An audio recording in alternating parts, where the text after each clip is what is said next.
हरियाणा के भिवानी जिले के एक छोटे से गांव में महावीर सिंह फोगट नाम का एक पहलवान रहता था।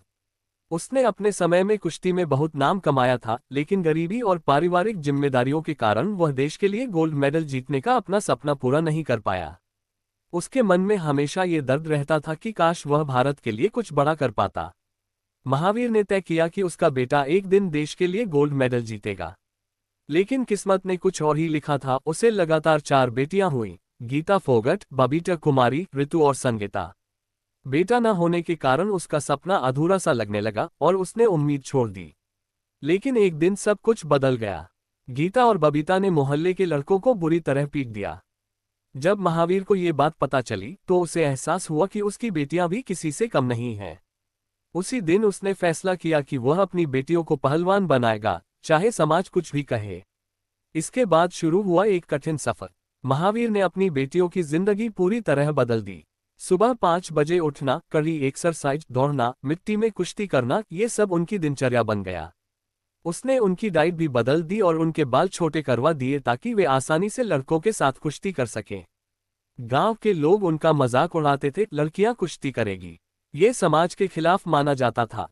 लेकिन महावीर ने किसी की नहीं सुनी। धीरे धीरे गीता और बबीता ने लड़कों को हराना शुरू कर दिया और लोग हैरान रह गए। समय के साथ गीता ने जिला और राज्य स्तर की प्रतियोगिताओं में जीत हासिल की और फिर वह नेशनल लेवल तक पहुंच गई। उसके बाद उसे नेशनल स्पोर्ट्स एकेडमी में ट्रेनिंग का मौका मिला। वहां जाकर उसकी जिंदगी फिर बदल गई।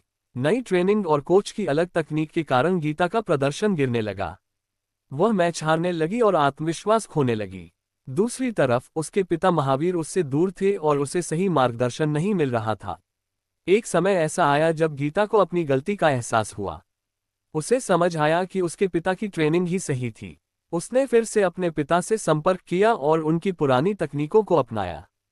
फिर आया सबसे बड़ा मौका, कॉमनवेल्थ गेम्स 2010। पूरे देश की उम्मीदें गीता पर थीं। फाइनल मैच में वह शुरुआत में पीछे चल रही थी, लेकिन उसने हार नहीं मानी। अपने पिता की सीख को याद करते हुए उसने आखिरी पलों में जोरदार वापसी की और गोल्ड मेडल जीत लिया। ये जीत सिर्फ एक मेडल नहीं थी, बल्कि यह समाज की सोच पर जीत थी, ये साबित करना कि बेटियां भी बेटों से कम नहीं होती। ये कहानी हमें सिखाती है कि अगर इरादे मजबूत हों तो कोई भी मुश्किल रास्ता आसान बन सकता है। मेहनत, अनुशासन और खुद पर विश्वास, यही सफलता की असली कुंजी है।